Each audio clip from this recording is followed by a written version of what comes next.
Fala, família! Caralho, clã, foi mal. Eu tô meio pilhado. Eu já fiz essa porra desse vídeo 4 vezes, mano. Tive que apagar umas 4.000 fotos do meu celular pra fazer uma porra de um vídeo na moral sem ficar... tá batendo o tempinho do celular. Aí, cara, eu não quero fazer nada corrido, tá ligado? Até respirar fundo aqui. Hoje eu vou falar sobre o governo de Dom Pedro II. O segundo reinado. Que dura 49 anos. Foi basicamente a metade do século XIX, né? Até ali, acho que até o finalzinho, né? Não chegou nem a século XX.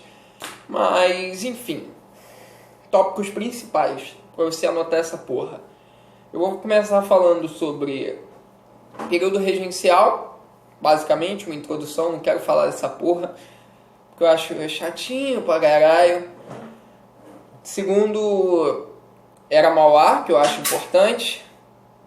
Terceiro, eu vou falar sobre a Guerra do Paraguai e o movimento republicano como desfecho.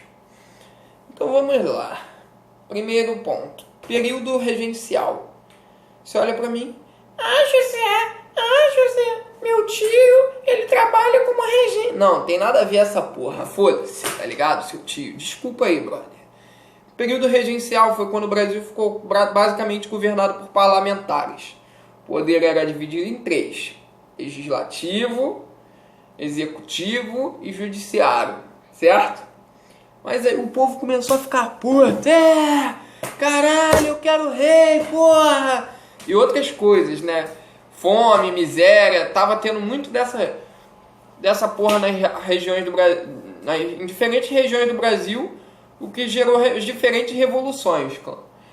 Aí, o que isso gerou? O Dom Pedro II tinha 5 anos, aí depois de um tempo, essas revoluções foram se acumulando, os problemas sociais, o país foi ficando mais instável e eles deram o golpe da maioridade. O rei assumiu com 14 anos, o Dom Pedro II. Ele assumiu com 14 anos de idade, antes da hora, basicamente. Assumiu precocezão, tá ligado? Porra, imagina, cara. Tu é dono de um país com 14 anos. Mano, eu não ia saber o que fazer. Na moral. Porra. 14 anos eu nunca botei um pingo de serva na boca, caralho. Tá ligado? Tipo isso, mano. Aí pá, beleza. Então isso foi basicamente o período regencial. E aí, cara, é importante falar também a cultura predominante era o café na época, né? No Brasil tivemos primeiro ciclo do pau-brasil, período pré-colonial. Porra, olha como o pai tá humilde hoje. Tô fazendo a memorize, tá ligado? Voltando um tempo com vocês. Depois, o ciclo da cana-de-açúcar, né? Depois, o ciclo do ouro. E agora o ciclo do café, que foi um dos que mais durou, se eu não me engano. E durou até, né, a Era Vargas ali, né. E, bom, cara, esse período foi governado governado não, né. Teve grande papel dos grandes latifundiários, né, que eles tinham forte presença política. E ficou poderes, os 2 partidos, que eram os conservadores e os liberais. Certo? Aí você é o rei, cara. Você não quer que tenha conflito, né? Porque esses caras têm uma importância do caralho pra economia do país. Aí você pensa, cara, eu tenho que agradar os 2, mano. Eu tenho que agradar os 2, senão fudeu. Porra. É óbvio, né? Por que eu não dou o que os 2 querem? O que o maluco fez? Ele fez uma crocodilagem. Pá! Cara... o ministro esse ano, eu quero do governo, vem liberal, vem, pra você ficar no poder por 4 aninhos, tá? Meu ministrozinho gatinho, olha, assim que eu dou aula, hein, porra, não estranho pai não, mas se quiser, zap, foda-se, enfim, aí depois ele vem, conservador, vem, pá, entendeu? E, cara, ele revezava entre liberais e conservadores, eles ficavam se revezando, pra não ter uma estabilidade política, tá ligado? Então, 4 anos liberal, 4 anos conservador. 4 anos liberal, 4 anos conservador. Aí ficava tudo mec, clã. Meczada, suave. Não tinha revolta nesse sentido. Não tinha eles não ficavam descontentes, tá ligado? Então, esse foi basicamente uma introduçãozinha que eu dei sobre o cenário do Brasil no século XIX, nessa época aí, na meiuca. Cara, tiveram leis importantes nessa época. Foi o começo do período abolicionista. Eu não posso deixar de falar da Inglaterra, porque foi muito importante. Porque o Brasil era cachorrinho da Inglaterra, tá ligado? E nessa época, se eu não me engano, 1845, foi criada a Lei Bill Aberdeen. O que aconteceu? O capitalismo estava se envolvendo, né, na Inglaterra. E, cara, eles pensaram, cara, puta que pariu, cara. Eles não vão... Cara, homem escravo não consome, mano. Tem que fazer as engrenagens do capitalismo rodar, tá ligado? Homem livre, homem tem que ser livre, meu parceiro, pra consumir, ó. Tá ligado? Se consumir, os países vão importar mais. Porra, eu quero dinheiro, filha da puta. Tá ligado? Eles... basicamente assim, não é vulgarmente, como eu tô dizendo aqui, mas eles pensavam dessa maneira, tá ligado?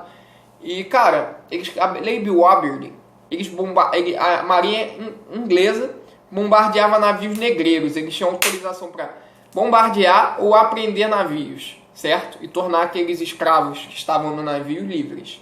Ou eles só metiam o pau mesmo. E, cara, isso tornou a exportação de escravos algo escasso. Aí, quando tá escasso o produto, ele aumenta. Então ficou caro ter escravo, certo? E... ou seja, eles começaram a fazer o que? Cara, não tem como. Porra, não tem como mais importar escravo, cara. Latifundiário fica assim, ó. Esses filhos da puta tem que trabalhar pra mim, senão fudeu. Cara, então, mano, eles pensam assim. Cara, o que eu tenho que fazer? Porra, vou falar com o Estado. Aí eles falam com o Estado e tal. Tô fazendo uma encenação, tá, caralho? Porra, não foi literalmente assim. Cara, o Estado... ele faz a lei de terras, cara. Que é importante ressaltar também. Porque você nota as desigualdades que tem hoje no Brasil. Pode até fazer menção histórica na redação, hein, cara. Que isso é importante pra caralho. Cara, a lei de terras foi basicamente... já volto, a pizza chegou, clã. Voltei, clã. Essa parte do vídeo vai ficar meio merda, porque eu sou um péssimo editor, mas enfim. Vou comer a pizza depois que eu acabar de gravar o vídeo, porque eu quero acabar essa porra logo, meu irmão. Começou, tem que acabar. Comigo é assim. Cara, a lei de terras, o Estado promulgava que as pessoas que habitavam uma terra tinham que se declarar donas da terra. Senão, a terra era considerada do Estado e eles podiam leiloar aquela terra. Cara, mas naquela época, cara, as grandes fazendas eram governadas por coronéis. E como que Dom Pedro comunicava isso? Tinha ali o telegrama, aí o Estado ia e ligava. Aí atendia quem, cara? Quem que tinha telegrama naquela época? Eram os fudidos lá, que morava na cabana? Não. Era o coronel, né? O coronel atendia, o cara falava, vai ter lei de terras, né? Maneiro. Aí tinha um cara que trabalhava pra ele. Aí quando o coronel desligava, essa informação não sai daqui.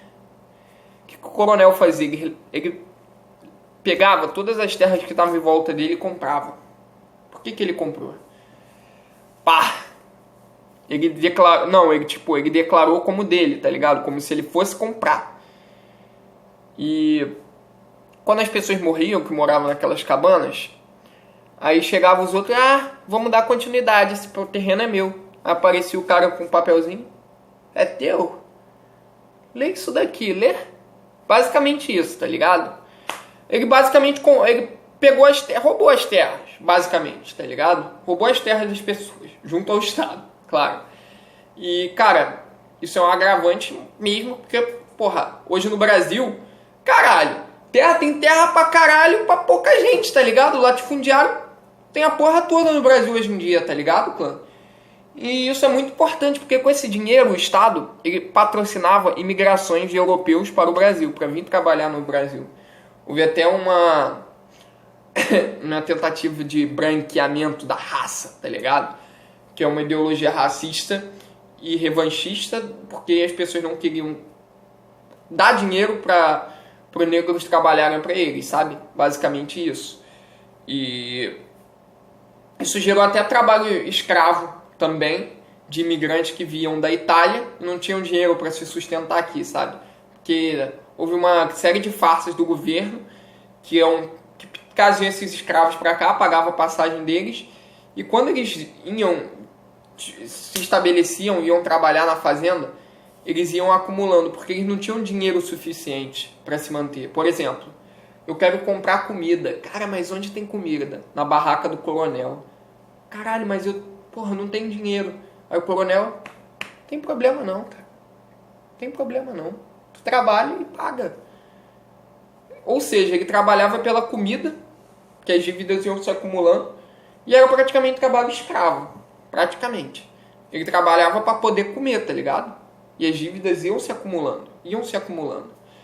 Então, cara, até que descobriram essa farsa na Europa e proibiram essa porra, né? E, enfim, teve mesmo depois o trabalho assalariado, algo mais digno, assim dizer, sabe? E isso já deixou os caras, os latifundiários meio tiltados, cara. Deixaram eles meio tiltados, porque a Inglaterra tava botando pressão no Brasil, tá ligado? Criando lei para abolir de fato a escravidão.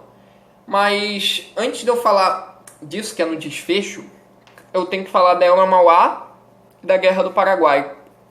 Para o vídeo não ficar muito grande, eu não vou dar um enfoque na Guerra do Paraguai. Mas a Era Mauá eu tenho que citar. A Era Mauá foi um país, o país já tá ficando maluco. Foi um período que houve uma industrialização considerável no Brasil, principalmente no Rio de Janeiro, onde teve a lei, se eu não me engano, foi a lei de Castro Branco, uma parada assim, que reduziu os impostos da Inglaterra, de produtos exportados da Inglaterra para o Brasil, como se fosse uma preferência de exportação, digamos assim. Importação, porque o Brasil importava da Inglaterra. É isso, né? É isso. Uma preferência... Você entendeu? Tinha um acordo entre o Brasil e a Inglaterra. E isso favoreceu muito o desenvolvimento da indústria de Barão de Mauá, em específico. Cara, Barão de Mauá, ele iluminou a cidade do Rio de Janeiro pela primeira vez. Ele construiu portos para embarcações, meios fluviais, sabe? De saídas e entradas no Brasil, assim. Ele aprimorou, tá ligado? Ele já existia, mas era algo meio a boca, tá ligado? Meio fundo de quintal. Ele construiu saneamento básico em várias regiões. Ele foi pica. Expandiu essa parada desse cabo aí de telefone, que eu esqueci o nome, que é. Mas enfim, ele foi foda. Reabriu o Banco do Brasil, que estava falido praticamente. Ele foi foda pra caralho. Só que, cara, teve duas paradas que fuderam ele. Quando ele abriu uma estação ferroviária, se eu não me engano, cara, ele mandou Dom Pedro inaugurar, Dom Pedro II. Ele deu uma pá pra Dom Pedro dar 2 pasadas na terra. Só que, cara, aquilo pra Dom Pedro foi humilhante. Humilhante, tá ligado? Porque trabalho, Dom Pedro? Porra! Quem tinha que fazer isso é um escravo. E, cara, Dom Pedro é até ridicularizado na época pelos meios de comunicação. Porra, ele virou chacota. Ele ficou puto, né? Ele ficou puto. Aí criam essa nova lei aí da Inglaterra, meio que tiram, eu esqueci o nome. Acho que é a tarifa Castro Alves, que corta essa porra. A Inglaterra cancela, porque o Brasil já estava em dívida. E eles meio que vetam essa ligação entre Brasil e Inglaterra com preferência. E isso fode muito o Barão de Mauá. Ele acaba pedindo empréstimo para Dom Pedro. Aí Dom Pedro, empréstimo? Nada disso, filha da puta. Vai tomar no cu. Me fez de chacota lá?